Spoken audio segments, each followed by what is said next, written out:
Everything his life is getting together. He goes on vacations, he lives the life of his dream. So the God said, well, you gotta do something, my friend.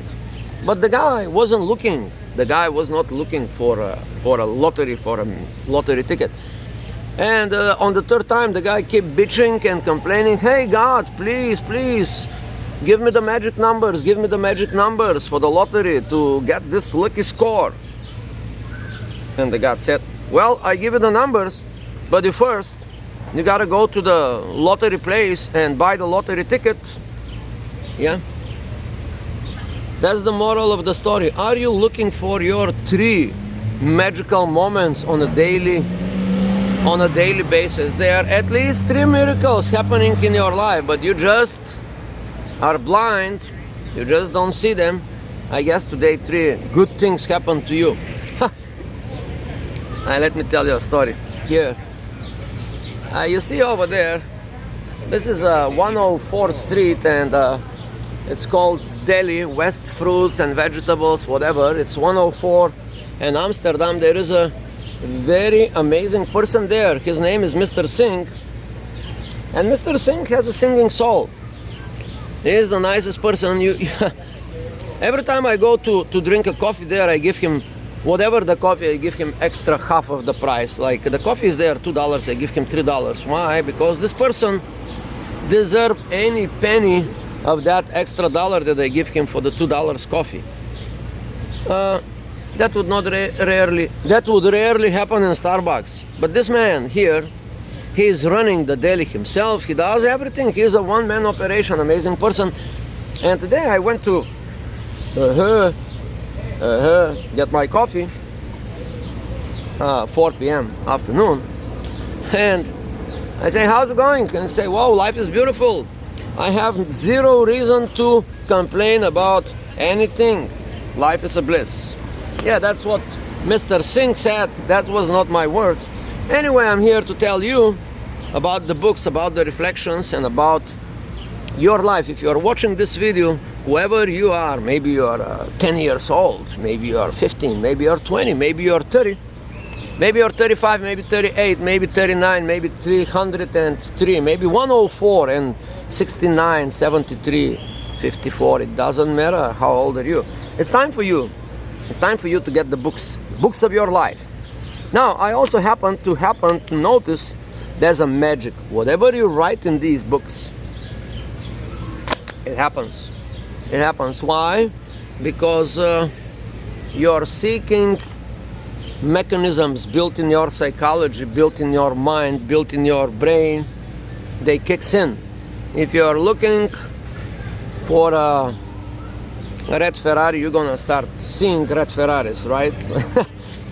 And the motivational speakers are here to tell us about the reticular activating system in your brain. But anyway, the show goes on, and we have discovered these things.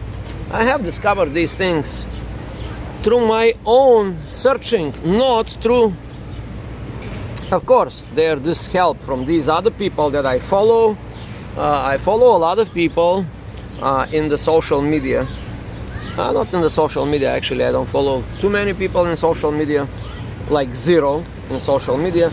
But in YouTube, where all the knowledge of the world is presented in a very nice way. You can find anything about anybody and about anything. You can find if you search.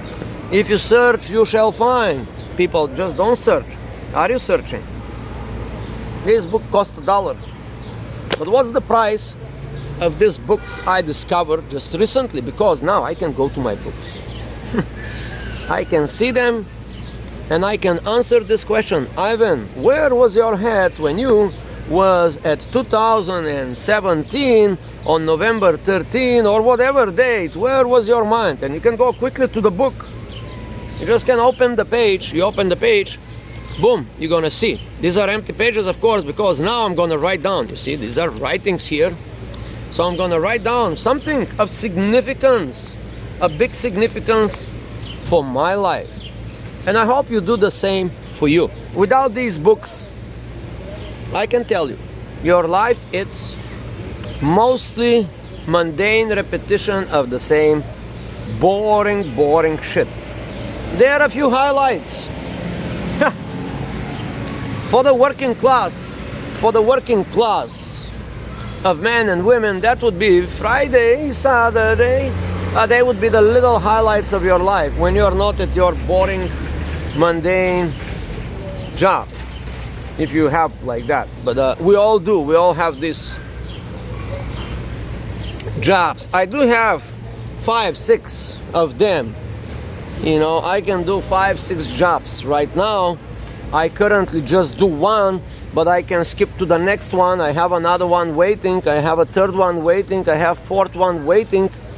My job now, it's very creative job. I talk to people, I take pictures. It's nice job. You talk, you communicate, you find their story, you find about themselves, you see them, and you make them happy.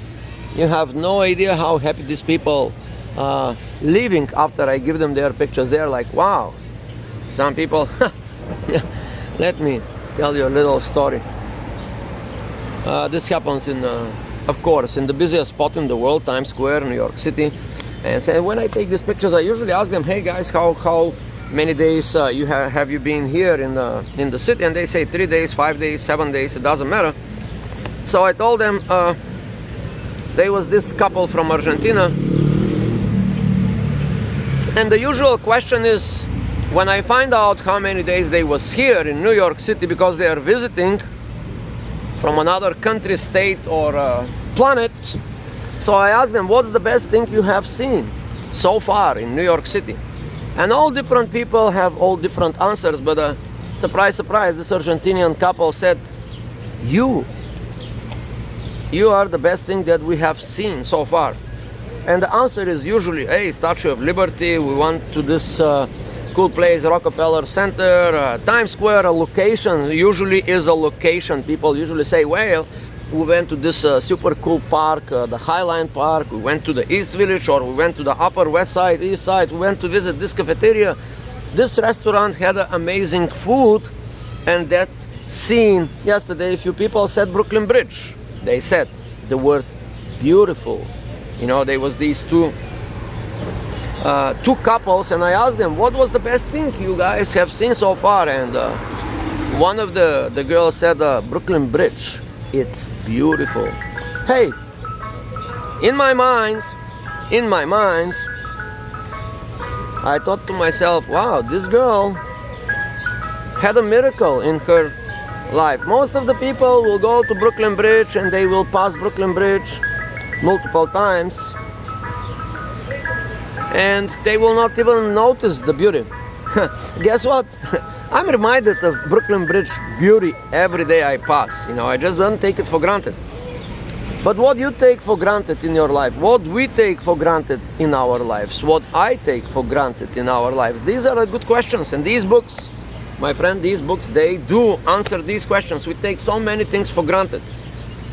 And now here is a good analogy to know. Let me ask you this question. This is a question for you. A question for you to ponder. Let's say you are a person without a relationship. You have no relationship at the moment, and you are dreaming for the best relationship. Number one, right? Let's say you are a person that you have no financial means. You are a young guy or a young girl, and you are dreaming about setting up some successful path for you, a profession, a job, a career, maybe a business, maybe becoming a person of your own means. Maybe you are young, or maybe you are dreaming to build a family. You are dreaming right now to build a family, to have your kids, to have your grandkids. We don't know who you are, so this is very vague. But let's say you accomplish one of those. You managed to meet a person and build a perfect relationship. Now the question is, can you leave it? Can you leave just that perfect relationship? Can you leave it, what it takes to leave? Now, let's say you was this young kid with entrepreneurial mind. You are like 18, 20, 23, whatever, you know. You have all the power all the strength in the world. You go to the gym on a regular basis, but you're dreaming about this business, to set up a business, to be independent person on your own, and actually not just satisfy only your egocentrical needs, but also to hire like 10, 15 people, 20 people, 30 people, 100 people, to give jobs to people, to give opportunities to people. Let's say you accomplish that. Somehow God threw the dice for you and you got lucky. You built this company, 15 people, the company went to 30 people, from 30 people to 100 people, big organization, you're a big shot. You are now the big man. The question is, can you just leave that?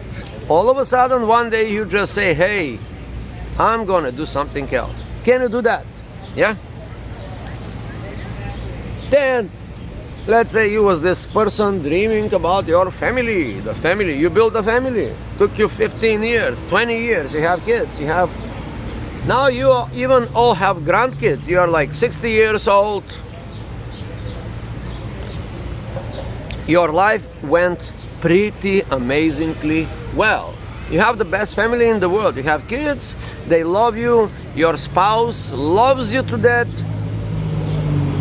You have grandkids now. Can you just leave that and move on? Yeah? These are the important questions. Can you just move on?